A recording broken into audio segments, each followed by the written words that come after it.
Hello, and in today's video we're doing an FPL review for an absolutely disgusting game week's number 6.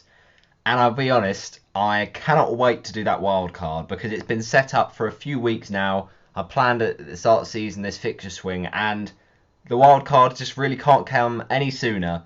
Game week 6 was just all over the place, and I don't know why, because I had a good team going into it, but it just didn't work out. Fair play to Aston Villa. Man United were, played all over the park by Villa. They were the dominant team. They deserved the win. But of course, that week we go and captain Cristiano Ronaldo for the first time in my FPL team. I don't do it in the Newcastle game because Ole Gunnar Solskjaer says, nah, he's probably going to come on at some point. And of course, what does he do? He scores 2 goals. Brilliant stuff for my team, transferred in, but everyone captained him that week. And then I didn't captain him the week that he played West Ham because I thought, yeah, might as well go for a little bit of Mohamed Salah. And that was a good decision. Once again, he was the best captaincy, so I was loving that. And then game week 6, you think, come on, another home fixture. He can do it again. Villa have been leaky. Salah, Brentford have been quite good defensively. And what do Brentford do? They concede 3 goals. Salah gets 1. Ronaldo, though, doesn't get anything. And he doesn't get the chance to take the penalty. If Bruno gives that to him, it's back of the net, we'll take the return. But no, Bruno misses it. Man United don't even score, and I just can't be bothered. I mean, a lot of people captain Ronaldo, so it's not like I've missed out too much, but really frustrating. And also the transfers I've made. The main one, Jack Grealish, what a waste of money.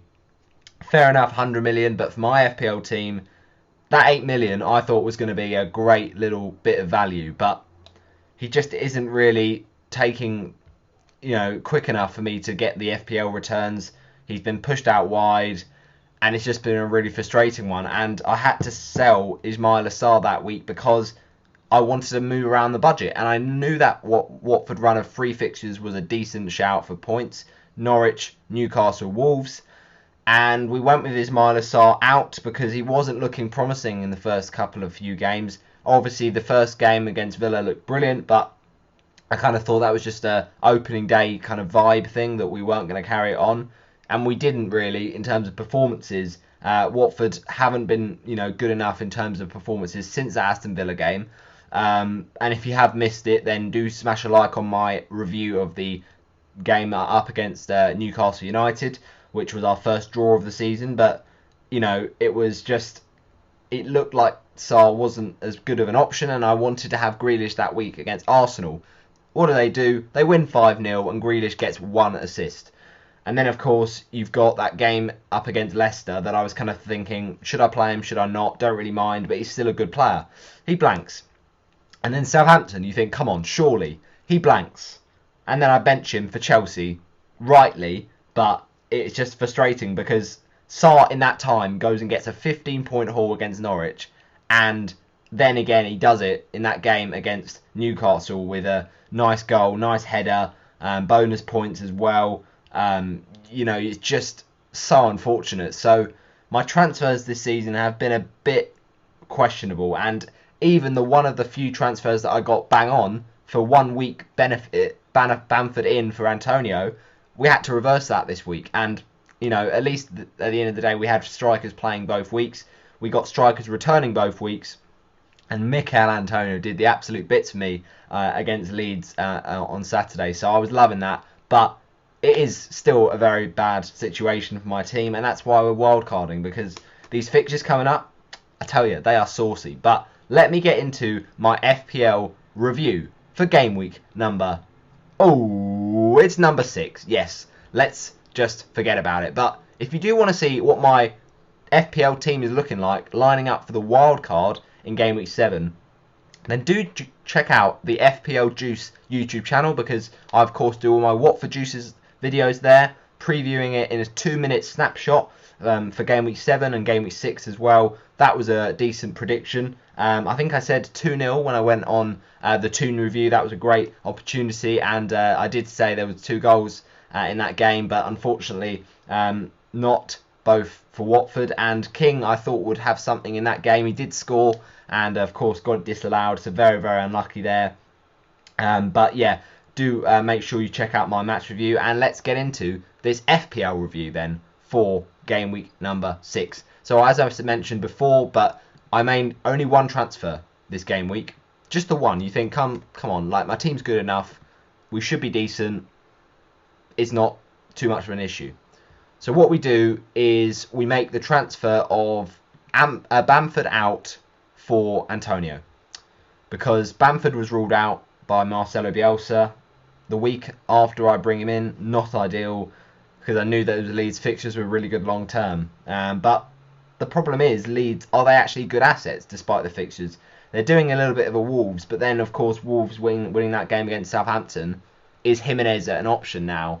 I don't know. It took him a long time, but you know, with Leeds, their fixtures were so good long term. That's why I went for Bamford.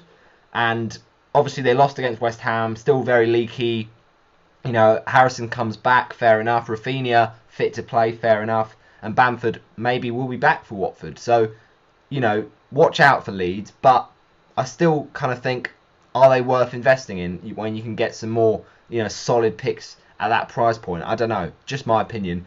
But going into this game week, yeah, Bamford just had to come out really, and I was kind of fearing this game week not going into it without Antonio. A lot of people had not transferred him out. I just did it because I wanted to have a starting forward that week in game week 5, but we had to just do it in reverse. And actually, it was a very good transfer because we got ourselves 8 points from Mikel Antonio. What an absolute beast! I'm loving that. You know, no hits. We've gained 8 points, and you know, he's just so good. His form is unbelievable. 5 goals in 5 games in the Premier League, 6 in all competitions, including the Europa League, and he just cannot stop scoring. Doesn't matter who he plays, he gets goals, and it was just brilliant. You know, he had chances where he was unlucky in that game, and certainly should have had that shot that he really tried to put in the bottom corner, but Meslier was able to save it. And also the chance where, you know, he kind of nearly created the goal for Thomas Souček. It was probably a foul, to be fair, and probably fair VAR decision, but you know, he's just so influential, Antonio, and fingers crossed he stays fit, because we know what he's like. But when he's fit, if fit, Antonio is nearly essential. So let's talk about my rest of my players this week. We had Ben Foster from the off. We knew he was going to start because at the end of the day, Bachmann against Norwich was a, you know, selection decision by Xisco Munoz off the back of a few conceded goals, and we know that Foster's pretty experienced and dependable against that kind of 6-pointer game of Norwich. And then, of course, we had leaked reports that he had an injury. That came after the Norwich game, and basically he wasn't in the squad for the Stoke game. And then, of course, in the Premier League, we did not see him in the squad because he wasn't fit enough with a knee injury for that Newcastle game. So Foster did the bits again.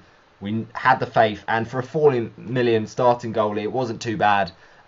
His second start of the season, just exactly the same basically as that game week score of game week 5 against Norwich. 3 points. You know, at the end of the day, for the second goalie, we'll take that. And obviously we want more points, but we're going to reshuffle with goalkeepers in the wildcard, so it's just a short-term thing. At the start of the season, I was like, don't think about goalies, and we just brought in 2 playing cheap goalies to get funds around for the rest of our team. I thought Bachmann and Foster would, you know, not obviously get that many clean sheets, but get more save points than they have. You know, Bachmann did fairly well against Spurs, 7 saves, despite conceding the 1 goal, and Foster, you know, 3 points in each, 4 points for Bachmann in his game up against Wolverhampton Wanderers. So, yeah, it's not been ideal, but we move to Gameweek 7, of course. Cycling GK, though, don't mind it at all. You know, at the end of the day, he made himself another point from 5 saves. Could have been better, could have been worse, but it's just when he kind of has to face a shot like that from Sean Longstaff, you kind of think, is there much to blame for him? And maybe he could have done a bit better, got a touch on it, but it was just hit so powerfully. Luke Shaw, 0 points. Absolute meme right now. He was the guy that everyone had at the start of the season. He was the highest owned player in FPL. It was a bit of England bias, wasn't it? It was a bit of hype about the Euros final. And, alright, we know he's got attacking threat. He showed that last season, but it didn't happen in the first few weeks of this season. And Man United just weren't keeping clean sheets. despite bringing in, Varane, despite looking solid with Maguire and Wan-Bissaka, but man, he just hasn't shown the attacking threat. We expect. We've got one assist, I think, and one bonus point in a game that he didn't actually keep a clean sheet against Southampton. So he's just not been good, basically.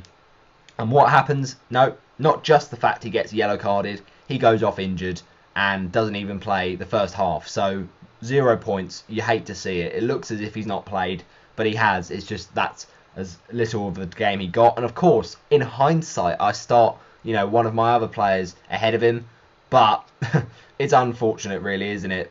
We weren't going to start Grealish because it was always going to be a tough game. Chelsea are quite a good defence, whereas I backed Shaw for the attacking potential. Didn't come. It is what it is.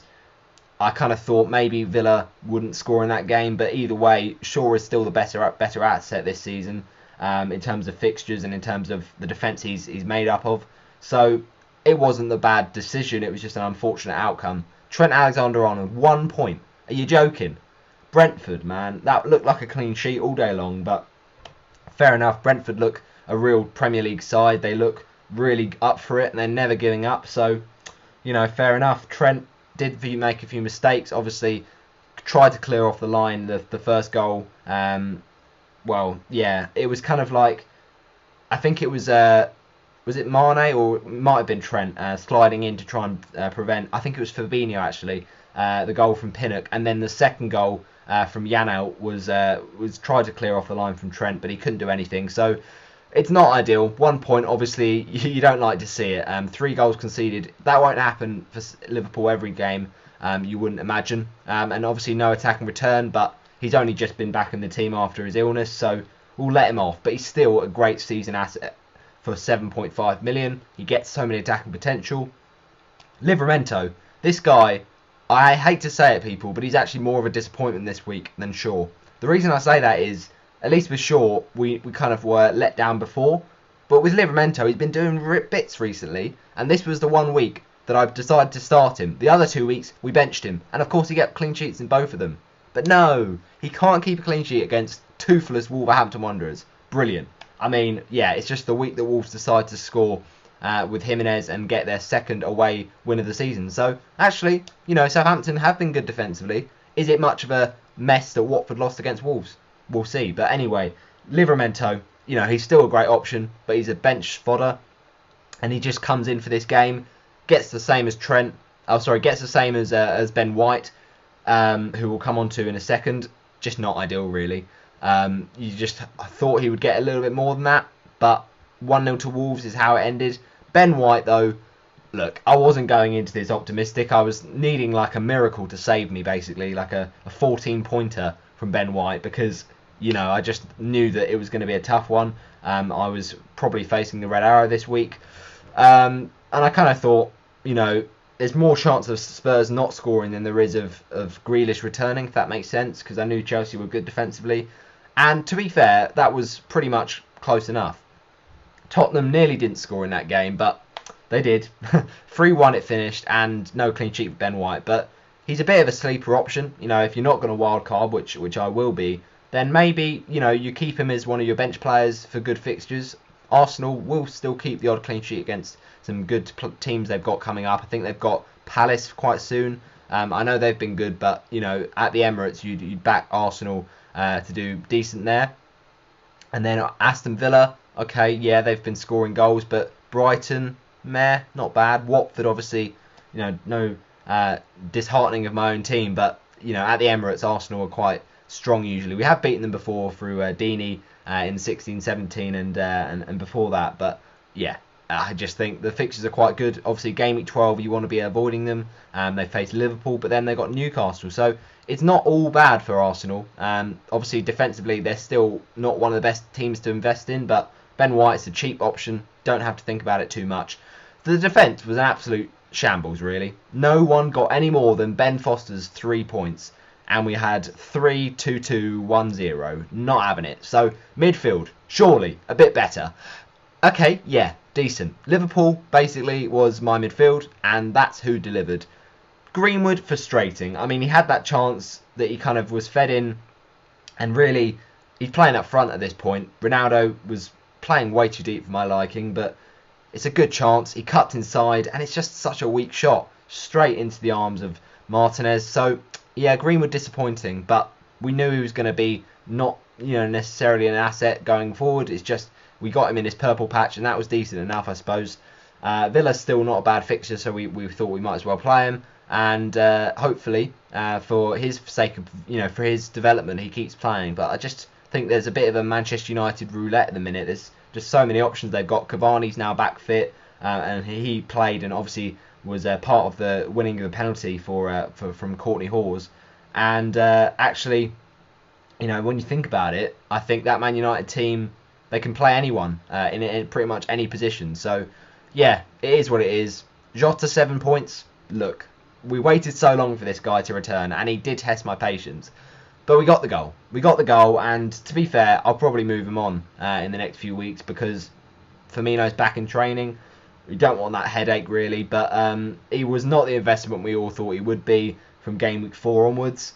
It is what it is, and at the end of the day, like, he's had an absolute, robbing of points against Leeds. He's missed a sitter against Palace, and he's got a nice headed goal against Brentford. So it's all right. 7 points. We'll take it at the end of the day. It could have been worse, but no bonus points, obviously. And then Salah, Salah is Salah at the end of the day. He doesn't even need to get bonus points, and he still gets a decent captain return of 14. So, it's amazing for Salah. 100 Premier League goals now for Liverpool, not just 100 in the time he's done at Premier League level, but also now for one club, which is just a great achievement. So he keeps scoring. He's still sleeper captain. He's just set and forget, so good. But obviously I didn't captain him. He was my vice captain, and he got the same as Jota. So I was kind of regretting that, really. But I just thought Brentford would be a bit more defensively stout. That is what it is. Antonio 8 points. Look, this guy is a legend, and his fixtures actually aren't too bad. To be getting a yellow card and still get 3 bonuses, that's where he's too good for these FPL stats. Brentford up next, pretty solid. Everton, they've not been keeping too many clean sheets. Spurs, all right, they've been leaking goals. Aston Villa as well. I mean, Villa are just one of those teams they're hard to predict with clean sheets. Liverpool, Wolves, Man City, okay, not ideal, but it's West Ham. They can pretty much beat anyone. So I think Antonio is a very good player right now. Now, Ronaldo, 4 points. Like, what's that about? The missed penalty. He should have been given it from Bruno Fernandes, as we mentioned earlier. And it's just so unfortunate. This is the first time in any Manchester United game in all competitions.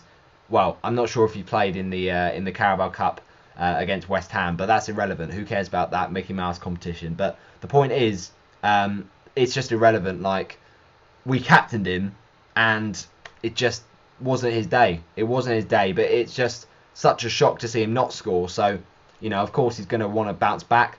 It's just a 4-point captaincy is never nice. And, you captain strikers not that often, but you'd always back Ronaldo in that fixture. He's got like his best ever record against Villa than any other team, so you had to back it really.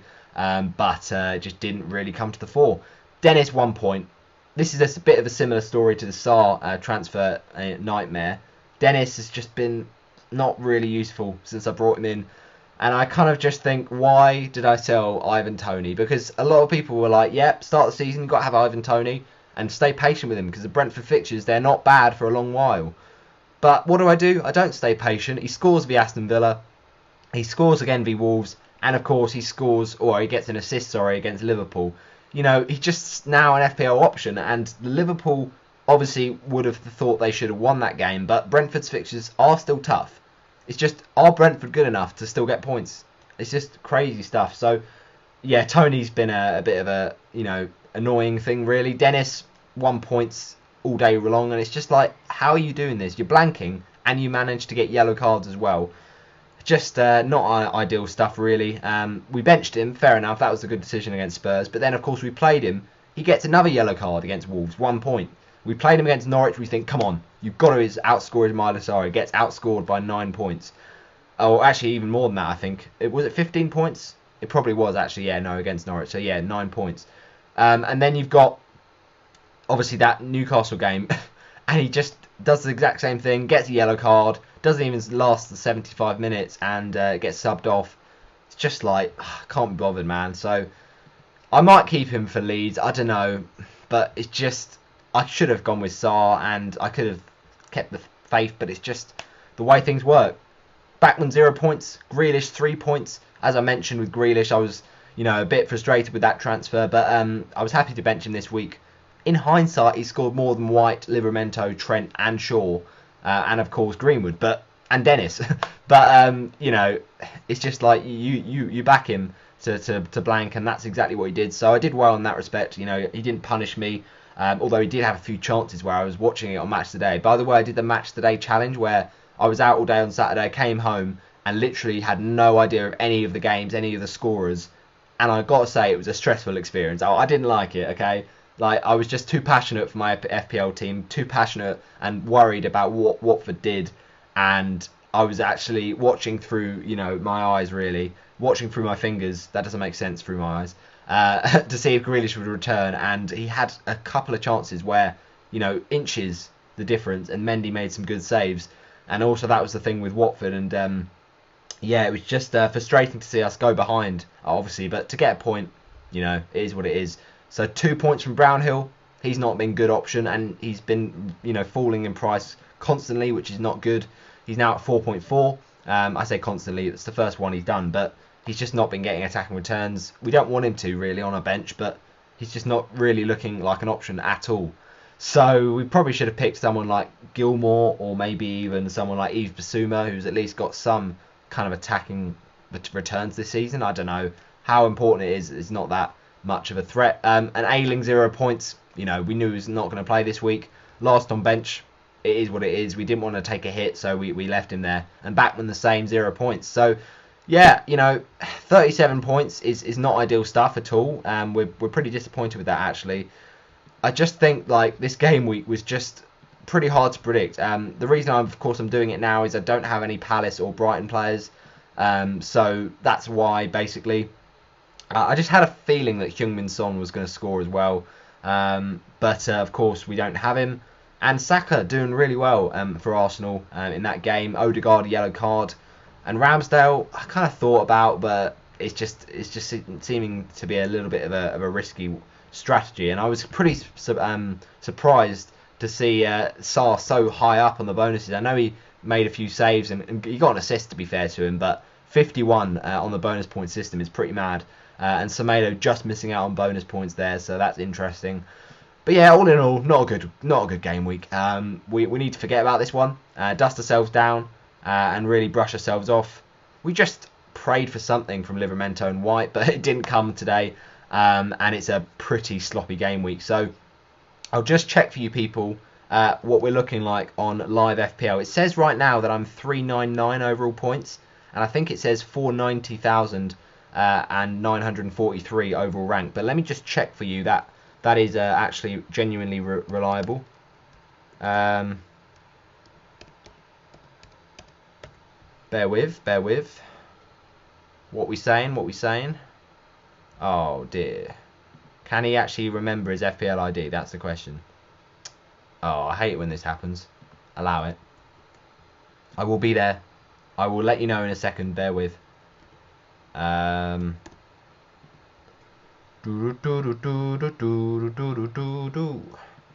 by the way, in the comments, let me know how your game week 6 was. I'm sure it had to be better than mine, because I mean, to not even hit 40 points is pretty bleak. I remember previous seasons we'd say 60 points was a decent score, and you'd be pretty happy with that to hit that most weeks.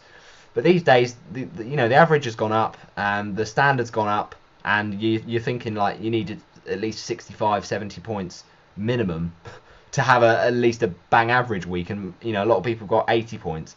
So no, that's probably an exaggeration. This week, most people were on the realm of about 56, 57 points, I'd say, if you're doing pretty decent. I mean, just to not get above 40 is poor, really. So it is quite disappointing, but what can we do? But we move. Now I'm just going to quickly check what my actual live FPL ranking is. and then we will end up the video. Thanks for watching this absolute this absolute complaint of a video. So yeah, it says now, which is absolutely disgusting, but it says now that I'm dropping below 500k. Not good at all, not good at all. I mean, I don't know how accurate that is. It says possibly even 521k and 506 after post subs, and also you got to remember Palace Brighton is still to come, so could drop even more, man. This is not good. I mean, I think my team is pretty template, like it's very template right now, and I think Antonio, you can say, oh, he's too template and he could drop my rank, but I don't think he is. I think he's worth having. I've got a lot of differentials in there, like Foster, Livramento, White, Dennis, and not many people captain Ronaldo actually. When I come to think of it, that's why it says it's differential this week, which seems a bit weird. But anyway, the point is, it was not a good game week, and we are currently on an overall points of, like I said, 399. So it's agonising stuff. 1 away from 400. We're currently 1 point off 500k and 52 off 10k. So it was a safety score of 46. We couldn't even get near that with 37. So yeah, I just want to forget about this week. This week never happened. We certainly didn't, like to see Gray, Benrahma, Rafinha, Salah do well over the last few weeks because we don't own them. And to be fair to him, Luca Digne got 5 points. He got a clean sheet, but once again he got booked, so it's pretty funny really.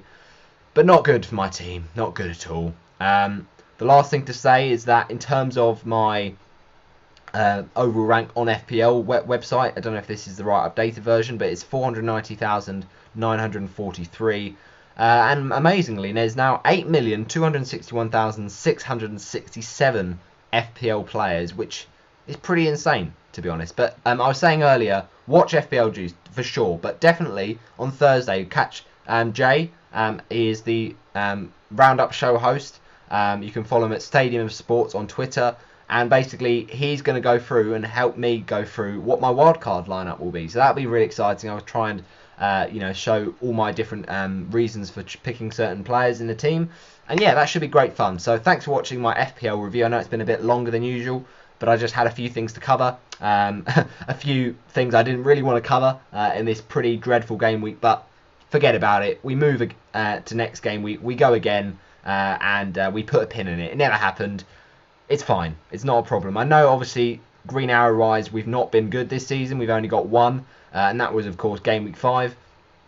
So 4 game weeks out of 5 is Red Arrow. It's not good, really. So, yeah, it's a shame. But we've still got lots of chips to go. We've still got plenty of time to catch up and get our target of 30k, if not 100k. Let's do it.